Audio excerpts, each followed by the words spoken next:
All right, you're all set. Go for it. Okay, so good morning, everyone, and welcome to my mindfulness and meditation for gymnastics presentation here today for Gymnastics BC. I've been involved with Gymnastics BC for many, many years, and I'm really excited to be here. I'm happy that Gym BC asked me to do this presentation. Should be a good experience for everyone. So this is just an introduction on sort of who I am and what I've been up to for the last few years as a coach in BC. So the first thing that I've been doing is I've been working through a high performance coaching and technical leadership masters through the University of British Columbia. I started that program about 4 years ago, and I've just recently completed my final presentation and project. And so I've passed the program, really exciting. And my final presentation and project was actually on mindfulness and gymnastics, where I produced a research project on mindfulness, where I was surveying coaches across Canada and getting some feedback as to the impacts that mindfulness may have on their gymnasts and themselves. Was a really amazing experience. And I think that's how I got here today, speaking for everybody here for Gym BC. Along with that program, I've also completed the Advanced Coaching Diploma. The Advanced Coaching Diploma is very much based on performance planning and gap analysis. Really amazing experience. And if anybody is looking for the next step in their coaching, I would highly recommend both of those programs to anybody who's interested. But basically, those programs have brought me to a place now where I'm more of a professional coach, and I have built my experience through my professors and the other students in my cohort as well. So adding to that, I also have a yoga and meditation background. I've done a yoga teacher training. I completed that in 2013, and I practice yoga and meditation all the time. And I've also used yoga and meditation with my athletes. So I've spent time kind of figuring out how to bring mindfulness into sport and into my gym. Then adding to that, I've also worked with a multi-sport program, and I've worked with track and field athletes, freestyle skiing, and other sports along with my gymnastics. And I think that's really helped me to grow as well. So that's me. That's how I got here, and we're going to be talking about mindfulness today. So an outline for the webinar today, we're going to begin just with an introduction of mindfulness and what it is, and then we're going to build towards meditation. We're going to talk about breathing and how that relates to meditation and mindfulness. Then we're going to discuss mindfulness for coaches and how it can be applied personally into your coaching practice. And then lastly, we'll finish with some discussion and questions. And perhaps I'll ask somebody to maybe choose one of the meditation exercises that I'll talk about. We could also walk through something, one of those as well, just to get some experience with meditation. So what is mindfulness? So mindfulness is a non-judgmental, bare attention, and intentional. So it's non-judgmental in the sense that it's about accepting or tolerating what has already happened. And the bare attention piece is about releasing yourself from the tendency to automatically react or judge your experience and yourself. And the intentional piece comes from being intentional to be mindful and to move forward in a positive way. I've chosen this graphic because it's a really good graphic to use to understand mindfulness at its kind of basic practice. So you can see that the person who's walking has his mind full. There's lots of kind of mental clutter, lots of things going on in his mind. And it's funny that it's the dog that is more mindful, as in his mind is more clear and he has space. But how this is going to relate to our athletes is that we know that when our athlete's mind is cluttered and they have a lot going on, a lot of stimulation, they're not as able to focus or concentrate. And so we know as coaches that we need that more clear mind and headspace so that our athletes can really perform at their best. And so I think mindfulness is definitely a tool for performance with gymnasts, especially when there's a lot going on in our sport and we're competing on multiple apparatus throughout the day. and different things can happen on each event.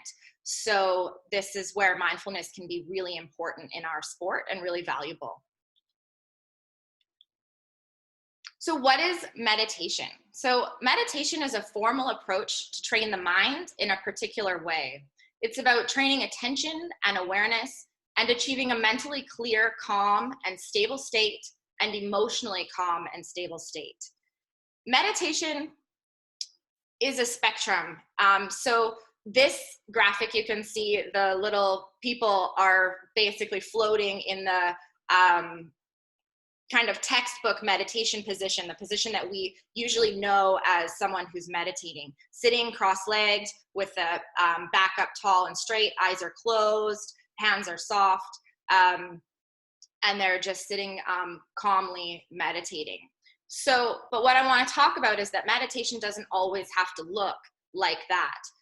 Meditation is a spectrum. So when we're sitting and having seated focused meditation or concentration meditation, that's one form, but it actually can go all the way into being mindful and in a meditative sort of state while we're performing or training or just doing our life, right? Because meditation and mindfulness isn't just about sport, but it's about bringing it into your lifestyle as well.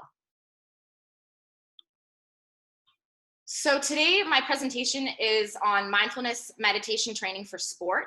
I have been using the book called The Power of Mindfulness by Amy Baltzell and Joshua Summers. It's right here. So I'll be referring to this book throughout my presentation and to Amy's amazing work she's done with mindfulness over the years. The whole purpose of their creation here with mindfulness meditation training for sport is to train the mind to be more present and develop different relationships to thoughts. And the goal of this book was to create a program that was usable for coaches and practitioners and for anybody who's really interested in mindfulness and wants to start to apply it. So in this book, we also have all the sessions that you could provide that are outlined, as well as meditation practices and different ways that you could practice meditation with your athletes. So it's a really, really good tool if you're interested in mindfulness and meditation. If you're just looking for a place to start and some information, this is a really, really good place to go to find that info. So building into our mindfulness aspect, so mindfulness involves something called awareness. So awareness is an essential component of mindfulness. It's about tuning in to what is happening in real time and intentionally being present to what you are doing. So we know that awareness would be very valuable to gymnasts because they have to be aware of what's going on in real time in order to land back on the balance beam or to land feet first.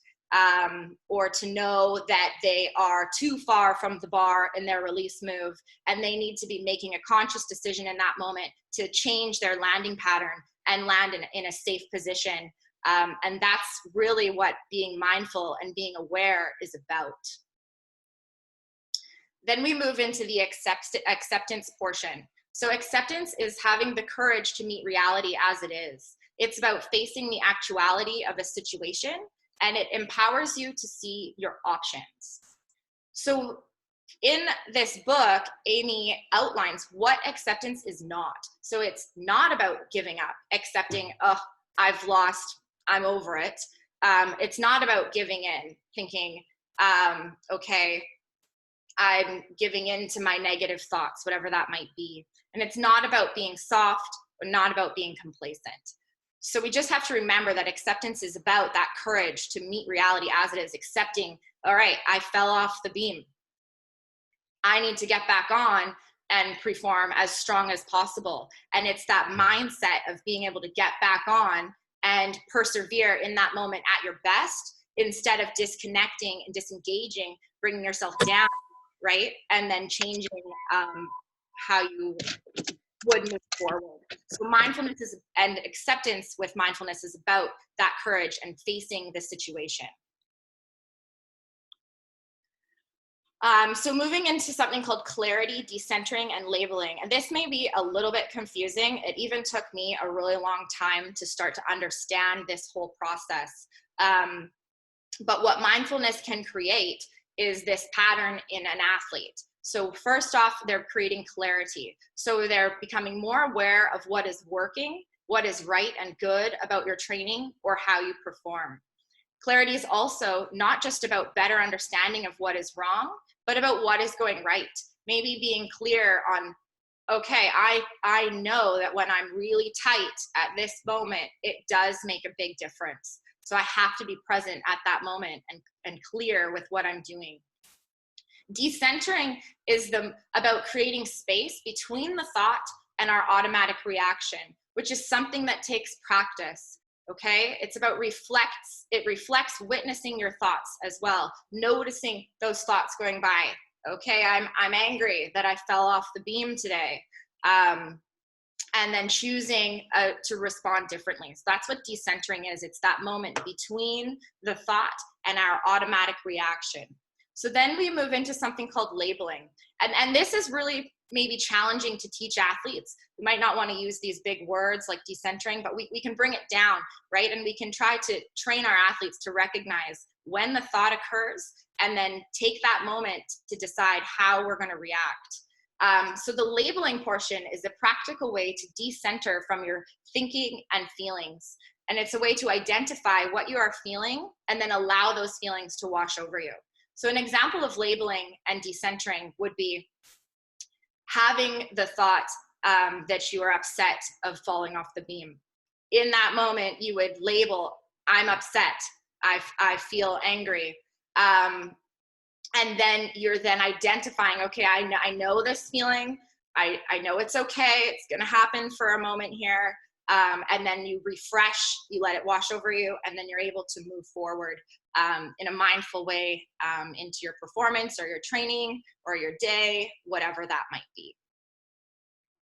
So then we're getting into distress and performance dukkha. So dukkha is just kind of competitive. It's a kind of a yoga word for negative energy or negative vibes, kind of the dark energy that's hanging around. So here, performance dukkha or competitive distress can be created by feelings of pressure, expectations, self-judgment. That competitive distress also tempts our athletes to quit or slow down or get so distracted that they are unable to focus on performance. I'd say as coaches, we probably all know what that looks like. We've probably seen that in our athletes, or maybe we've had time to recognize that in ourselves, a moment where we were tempted to quit or give up, or we were so distracted that we were unable to do our best or focus fully on our performance. Here we also talk about creating an environment where it is okay to talk about sport distress. So I think as coaches, that's something that we want to do. We want to open up that can of worms and we want to go there with our athletes. We want it to be okay to talk about that discomfort and that sport distress. Because if we can't talk about it and if we can't get our athletes to articulate those feelings, it's really challenging to ever move forward or work past those mental challenges with our athletes. So this distress piece is important with mindfulness because it's kind of often the trigger. Granted, mindfulness doesn't always have to be triggered by a negative or dark feeling. It can come from positivity as well. But this is something that we as coaches should recognize and be able to discuss with our athletes and our coworkers, and then we can start to create those plans and the strategies to move on and to move forward from these feelings. So why does mindfulness matter in sport? The first and most important reason I think is often the fear of losing. Athletes always have that kind of fear of losing. They may not always think they're going to win, but that fear of losing sometimes holds us back. Another one that's really important that really resonated with me as a coach was being bored in practice. So we're gymnastics coaches. We work in a sport that trains at high volume, at high repetitions, heavy load, and you know, we know, and we do all those basics, and we have to create that foundation in our sport. And so this board and practice piece is really important to recognize, and I think would be very useful. It's useful to use mindfulness in these moments to keep your athletes engaged, to get them to be mindful in that moment, to be present right there. Be like, I know that if I do one more back walk or back handspring today, it's going to make a difference. And I'm not bored of it. I'm here working on it because it's going to make me a better athlete. And then lastly, one that's important for competition is missing key cues in competition. So this would, you know, for an example, this would be the athlete who in training, you know, usually they hit something quite properly or it happens correctly, but missing that cue in the competition. So maybe they were distracted by the audience, by the feeling of the chalks on the bars. It didn't quite feel as good as usual. And so it caused them to sort of miss something. And so we want to encourage that mindful behavior in those competition situations so that the athlete is able to stay present and go, okay, I recognize and understand that the bars are a little bit more slippery or not exactly how I like them to feel. But the most important thing that I'm going to do right now is set up my dismount so that I'm in a safe place when I land. And I think that's really important. And that's why this mindfulness practice is really important for our athletes, especially in gymnastics. So then we're just going to highlight mindfulness for best performance. So what skills does mindfulness pull out of athletes or people that is going to make a difference for their ultimate performance? So the number one thing is concentration. So concentration is purposefully paying attention to what you choose to pay attention to and maintaining concentration over time. And that's something that we practice in mindfulness and in meditation, is that concentration piece and being able to stay focused over time, which we probably can see a difference in our athletes who in 2020 are overstimulated. Every day they're using technology, they've got social groups, they've got a lot going on. So when we come to practice, right, we need to get them to be able to hone in on that concentration piece and be able to stay focused, paying attention for long periods of time, and especially in gymnastics where we're doing those long practices, right? I know myself, it's hard to stay focused, be concentrating the whole time I'm coaching when I'm coaching for 4 hours straight. And that takes practice. So that's the concentration piece, and that's where mindfulness really affects that concentration. Next, we'll look at clear seeing. So seeing things as they really are. So this is important, and this is that part of that mindfulness piece where you're having that moment where you're seeing clearly what's ahead, what was behind, and where you are now. We'll also look at how mindfulness can guard the mind. So mindfulness can protect against negative thoughts by engaging in alternative responses. So this is also super critical for performance at training and competition. It's just protecting the mind from those negative thoughts.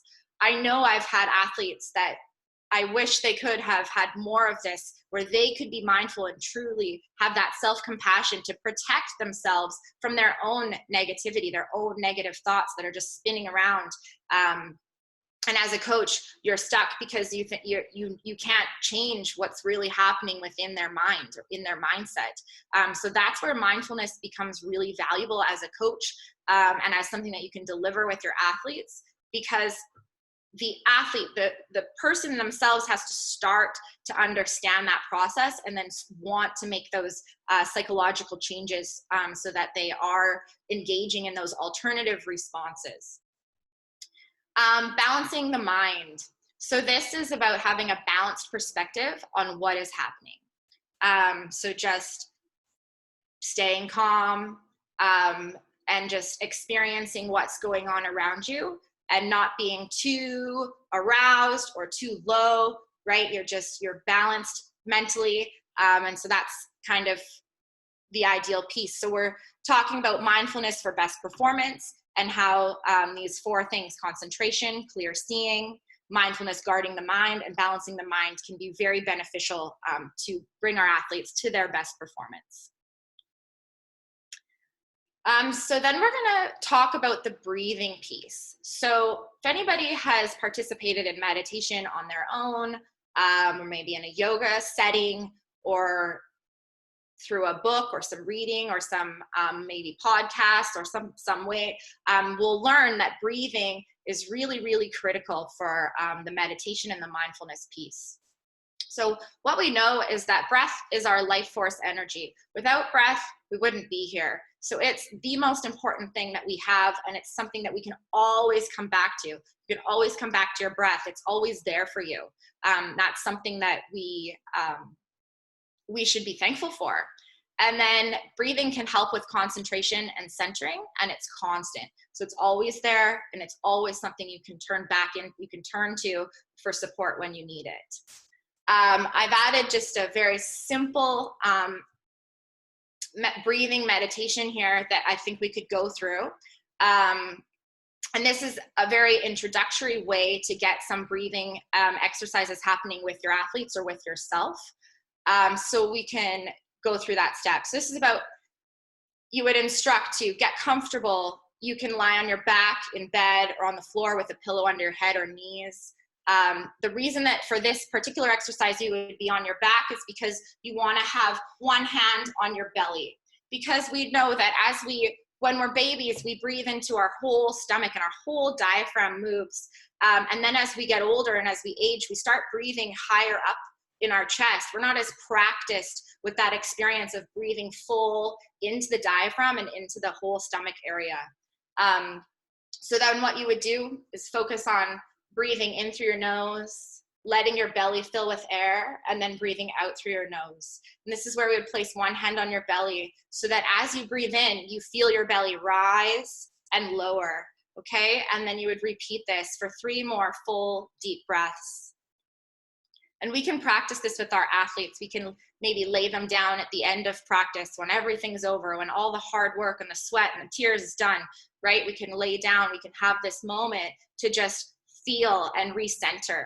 And then once you do this exercise or activity with your athletes, you could then, ask them, notice how you feel.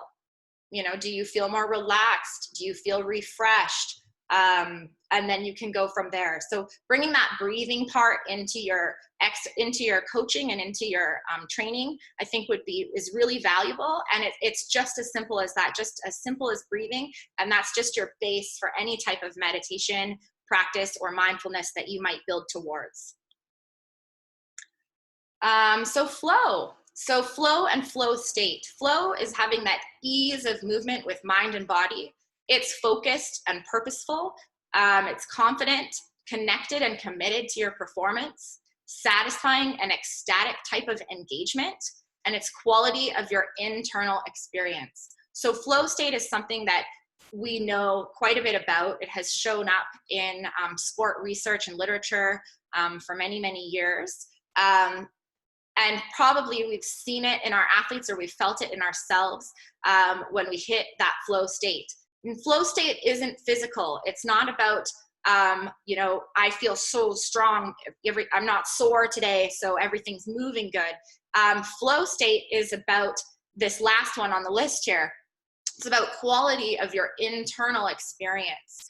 And then when that's all happening and everything's connected, that's when we consider it being in the flow state. So when you're at that ease of movement with mind and body, things are just coming together and working really, really well for you.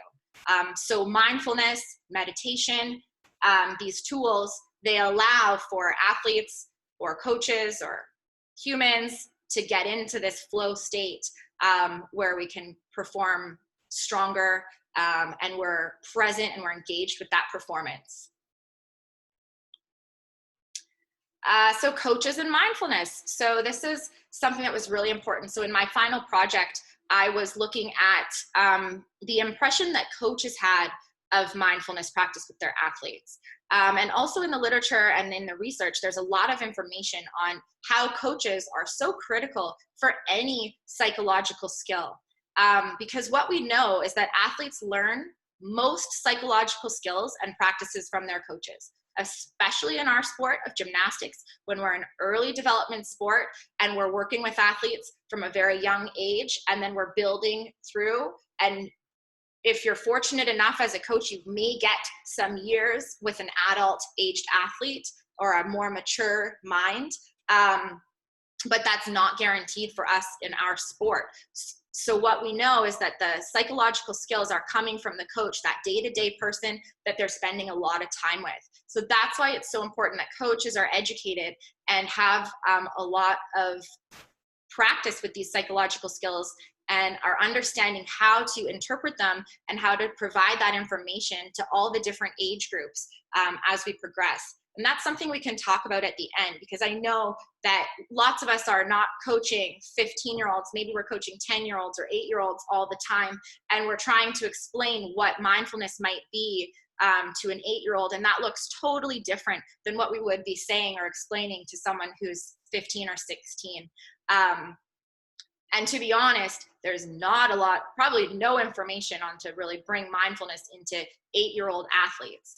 So that's something that I think we as the coaches, we could discuss and try to think, okay, well, what would be the most simple way to break it down to get those 8-year-old, 10-year-old gymnasts to practice mindfulness, so that by the time they're 15 and 16, you know, they're really mindful, they're really present in practice, and they've really strengthened that skill of concentration and focus.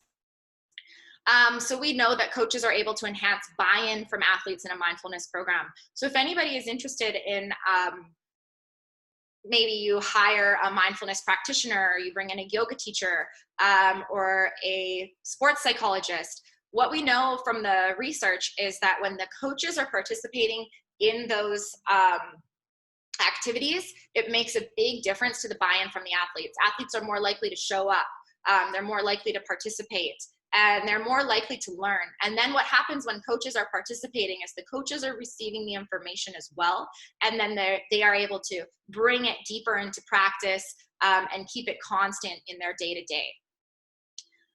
We also have noticed personal benefits are also noticed by coaches. So in the research, there's some information on coaches who noticed personal benefits. They themselves were less reactive, more clear, more able to take that moment and respond appropriately instead of emotional reactions in the moment. So that's this less emotional reactivity and a greater ability to respond appropriately, which is a strength for coaches and something that we should be practicing all the time. And again, no matter what level you're coaching or what age group, this is critical for us as coaches. We're working with little developing minds. And so our presence and our ability to be mindful about their little minds, about how we're responding and reacting to them, is really, really critical for coaches, especially in 2020, when we're going through so much as a society. So it's important that we're recognizing that. And then lastly, just an increased ability to be present or have present awareness. And this is good for coaches because sometimes we're so busy, we're so focused on go, go, go, go, go. We forget to be present or be in that moment with ourselves. Maybe we made some progress, so we're being present there, or maybe being present with our athletes in a moment that was really positive, it was really successful, and just being present there and being like, wow, that was an amazing moment.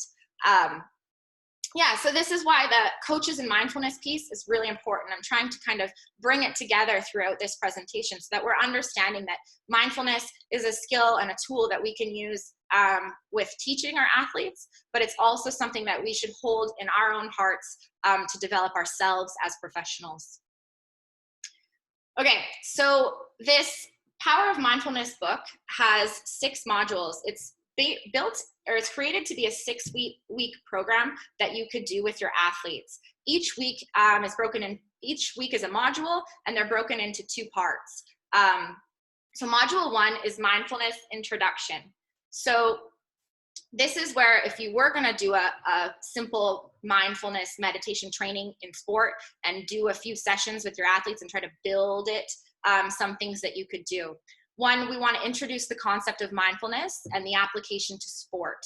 We also want to be introducing poise, concentration, adaptability, and adjusting. So what that means, poise means, it goes with that non-judgment piece. So it's about recognizing your feelings and then being poised in your response. Again, mindfulness is increasing our concentration, and then it's giving us skills to be able to adapt in the moment and adjust if we have to. So that's what's so critical here. In this module 1, we would then teach some exercises such as breath awareness and compassionate breathing. So breath awareness is just that simple exercise or activity that we did at the beginning, just one hand on the belly, eyes closed, just focusing on breath. And that's basically your basic step into meditation, your initial kind of level 1 meditation, your initial practice, your introduction to what that experience would be. Compassionate breathing is more around the idea of, with each breath, you're also breathing in some positive thoughts for yourself. So that self-love piece. So maybe your eyes are closed and you're breathing, and when you're on the inhale, you're inhaling some love to yourself, or some strength or compassion, whatever that is. So those are our basic exercises, and something that we could easily practice with our athletes. And I have a star here for just a little note. If you are noticing your distractions and bringing your mind back to your breath over and over again, you are successfully meditating. There is no perfect way to meditate. It's always different, no matter how many years you've been practicing meditation or what you've put into it.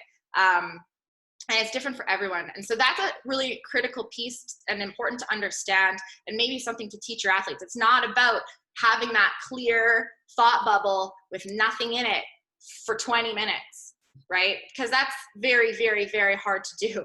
It's just about having a clear thought bubble for as long as possible, and then when the thought comes by or something distracts you, you hear the dog bark, or you have an itch, whatever that is, then you bring yourself back to your breath. So you're like, all right, I had that thought, that's fine, I'm still here, I'm still meditating, I'm still present, and you bring yourself back. So if you can do that, you're successfully meditating, and that's what it's about. It's controlling that focus. So module 2, labeling. And so the focus for the second module would be explaining decentering and cognitive fusion and the application to sport. And I know those are big words. So decentering, again, is that moment of when you have the thought until your reaction. And then cognitive fusion is, again, the labeling piece. So cognitive fusion is about labeling that thought. I'm happy. Okay, what's next? And then adding it that way. The exercises in the second module are mindfulness of sound and body sensation, as well as mindfulness and labeling thoughts and emotions as they arise. So I'm also going to ask if you guys want to, at the end, choose one of the exercises. We could walk through it. I could read it to you from the book, and we could perhaps go over an example of one of these exercises for sure, if anybody's interested. So again, mindfulness of sound and body it would be practicing some seated meditation and just being present. What do you hear? What do you feel? Are you feeling the air brush over, your arm hairs? Can you feel that? Can you hear the birds in the background, or whatever that might be? So you're being really present, and you're noticing those sensations around you and within your body. And then the next one would be the labeling of thoughts and emotions as they arise, which is actually more challenging, and something that I personally have less practice with is with the labeling part. And this is where in your meditation you would be, when the thoughts arise, you're labeling them as what they are, and then you're dealing with it and just giving it a label, which is a little bit tricky, and probably this is one of the harder pieces to start to comprehend. Module 3. So module 3 is all about concentration. So it offers an overview of the value of concentration and ways to cultivate concentration. The exercise here may be a breathing ladder exercise or a pyramid breathing and intentionally integrating kindness to self. So those exercises are something we could go over at the end today. And as we move through these modules, you're going to notice that the exercises are getting a little bit more challenging. Module 4, self-compassion. So with self-compassion, the focus is defining self-compassion, and it offers clear connection of self-compassion with coping with sport distress. So that's why we wanted to talk about and discuss that sport distress piece. Here, the actual exercise is sitting in difficulty. So here you're actually gonna sort of meditate and on that stressful moment or create that distress in your mind, which is really hard to do. But it's something that could be valuable because you could practice when I get to that point of distress, then what am I gonna do? How am I gonna respond? So that's really important.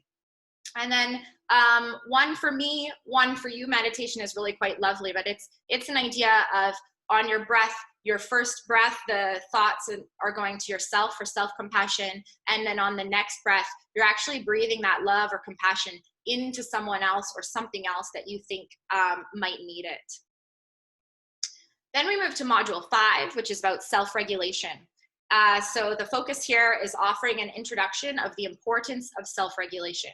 It's to learn to accept and tolerate emotions with self-kindness when necessary and commit to personal values. The exercises here would be creating your values in sport exercise. What are those values? So coaches, we have our values, but it's probably less often that we're discussing what our athletes' values are. What do they value? What matters to them? And I think that's something that we could definitely get into more with our athletes and probably would see a lot of good results. And then the meditation here is also the soles of the feet meditation.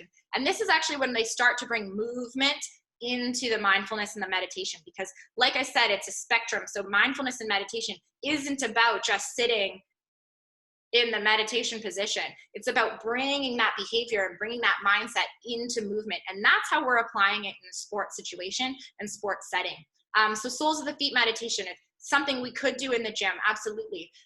You would just do it for 5 or 10 minutes and you let your athletes or yourself, walk around and you're actually feeling through the bottoms of your feet. What do I feel? Okay, I feel the carpet or feel a squishy mat, whatever that is. But it's just, again, about bringing your mind to that present place and to those feelings and sensations. Module 6, open awareness, adapt and adjust. So here, the purpose would be to discuss the value of being aware of moment-to-moment experience and how this formal meditation practice translates to sport. So as professionals, we're looking at how being so present would be beneficial to our athletes and how that translates. Because sometimes that's the tricky part, is that translation, bringing it from practice into action. So some exercises here would be open mindfulness meditation. So even just simple meditation. At this point, module 6 is the last module in this program. You're giving the athletes kind of more open experience of their own meditation. And then looking at open awareness to novelty, accepting and preparing for a performance. So following all of the sessions, then we get into the next part. So what has the mindfulness meditation training for sport done for you? So ultimately, it should be bringing an upgraded performance. So mindfulness is providing, it's giving less power to distractions or upsets. It's have less unhelpful reactivity to upset, less victim of negative thoughts, more empowered to tolerate them and have freedom to your attention in a better way. And then locking in your attention while adapting and adjusting to what is occurring around you. So those are the benefits. So that's what we want. We want that upgraded performance from all this mindfulness and meditation practice. We want our athletes to be able to give less power to those distractions. Oh my God, there's so many people in the audience today, right? We want to bring that in and get them to refocus or, have a plan set for themselves for that moment. And so those are those performance-related outcomes. Then moving into some simple tips for mindfulness and meditation. So these are from the book and also from my own personal experience with mindfulness and meditation. And I think something really important for us to talk about today. Number 1, normalizing the practice of meditation. And this is tricky, and it's tricky, and especially if maybe the coach or yourself, you don't have a lot of experience with meditation, you're not super confident with how you could deliver that information or that practice.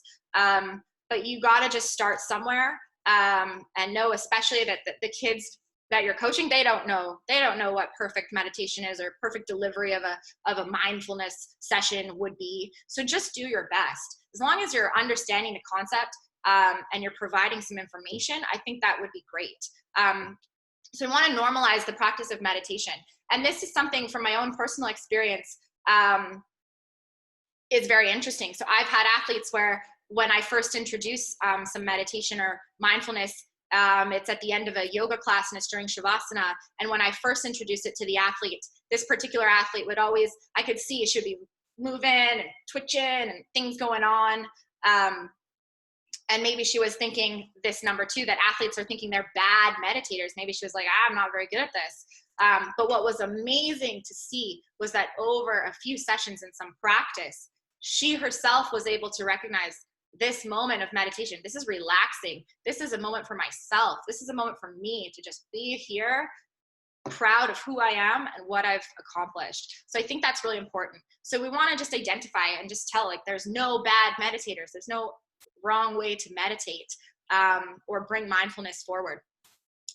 All parts of the meditation cycle are meditating. So that's where I was talking about that cycle of focused, mind wanders, bring the mind back to the breath. That's the whole cycle of meditating. And you're just practicing that. And the more you can bring your concentration back, your focus back, the more you're building that skill of meditation. Anticipate athletes' critical judgment of their meditation abilities. Know that your athletes are going to be like, I don't think I did that right. And that's okay. So just be aware of that.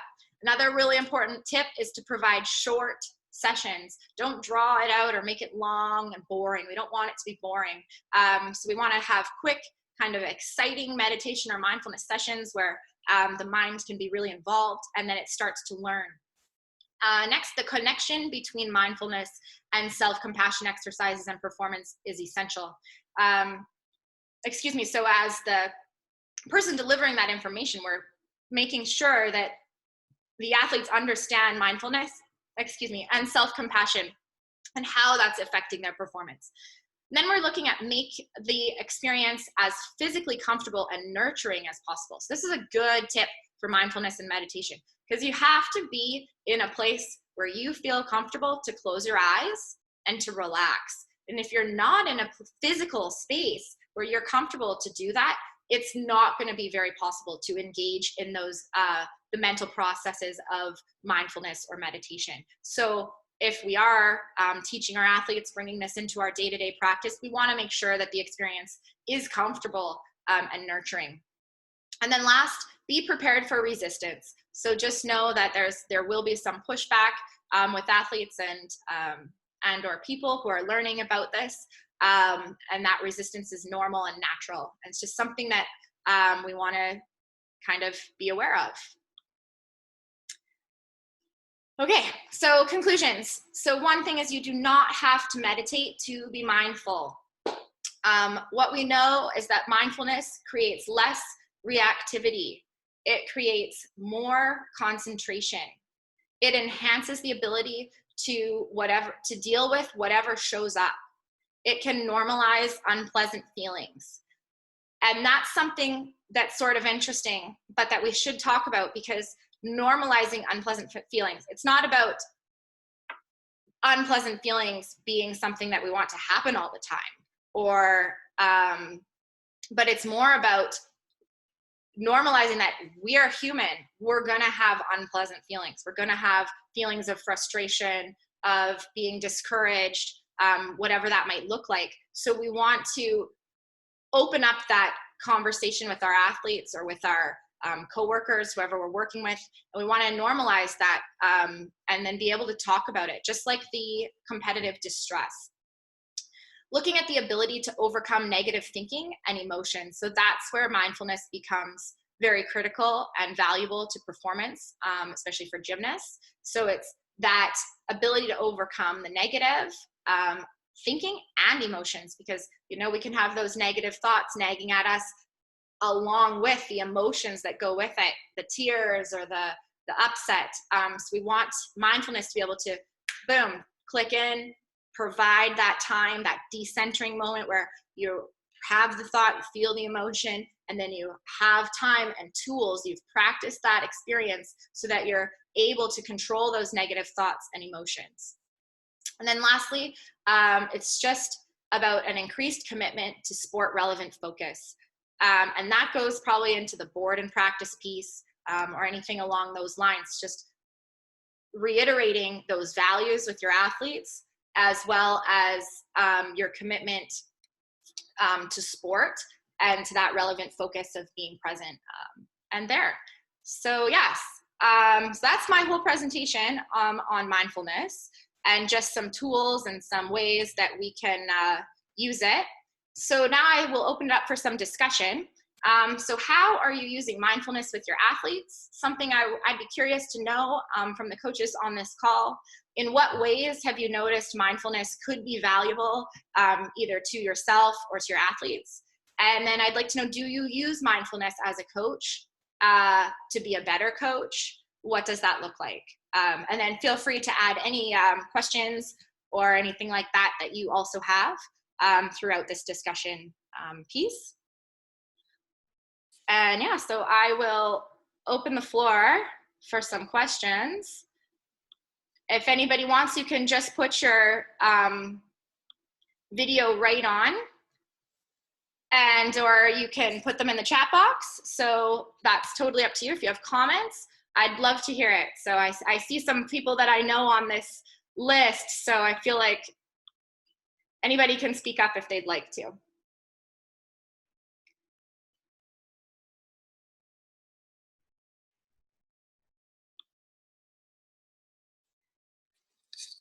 Everybody's being super shy today. They are. I'm sure I didn't answer all the questions. That's okay.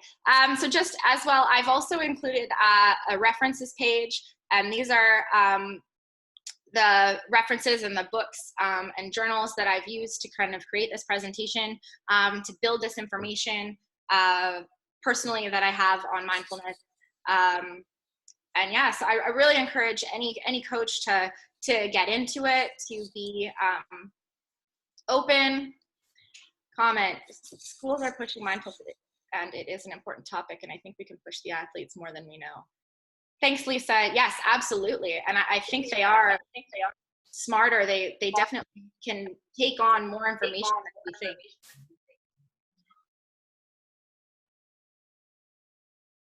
Oh, it looks like Mary would like to make a comment there. So go ahead, Mary. Hi. I just wanted to let you know, I really appreciate your presentation. I can't wait to get the book and put some more things in practice.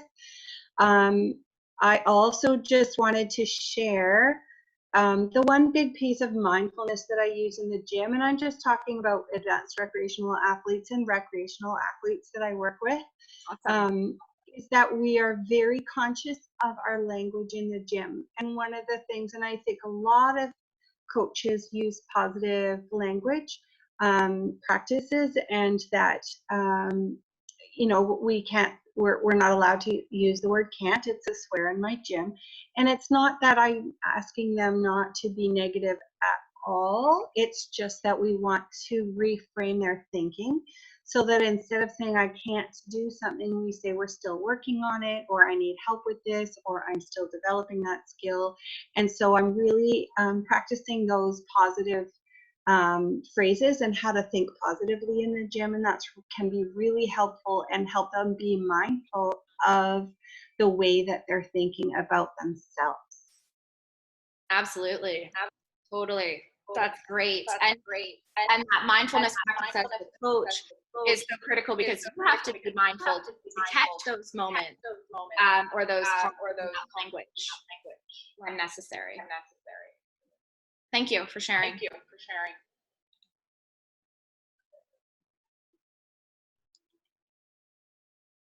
Anybody else? All right, we'll just give it another couple of seconds here. If anybody else has any comments, please make sure to either unmute yourself and show your video or throw it in the chat box. Yeah. Oh, there's a couple other comments that came through there. Hi, Jonathan.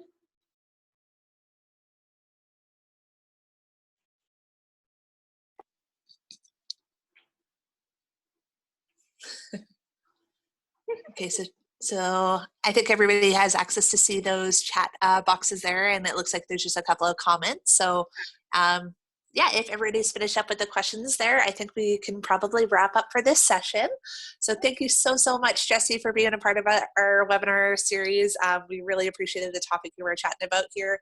I know I took a lot from it, and I took a lot of notes, so I really appreciate you taking the time. Oh, great. Do you have any final thoughts before we wrap up, or are we good to go? No, but we could add my email maybe into the chat box or something if anybody wants to contact me directly. You can totally do that. I don't mind. I can talk on the phone. I can come in. I can log in and support your club or your team or whatever thing anybody would like. So just know I'm here. This book is a great tool. Highly recommend it. There's lots of information on the internet. And just, I think as a society and as coaches in the community, it's really important that we are being mindful, and especially as we go through, you know, all this COVID and the world and craziness, right? We have to be so present. It's just really important for us, everyone.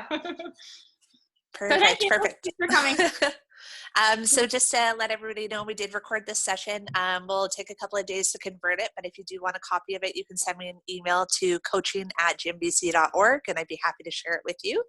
As a reminder as well, we are going to continue with these webinars as far as we can. So we're trying to get them scheduled twice a week, every week, and they're available on our GBC event page. So please take a look there if you're interested in any of our upcoming webinars.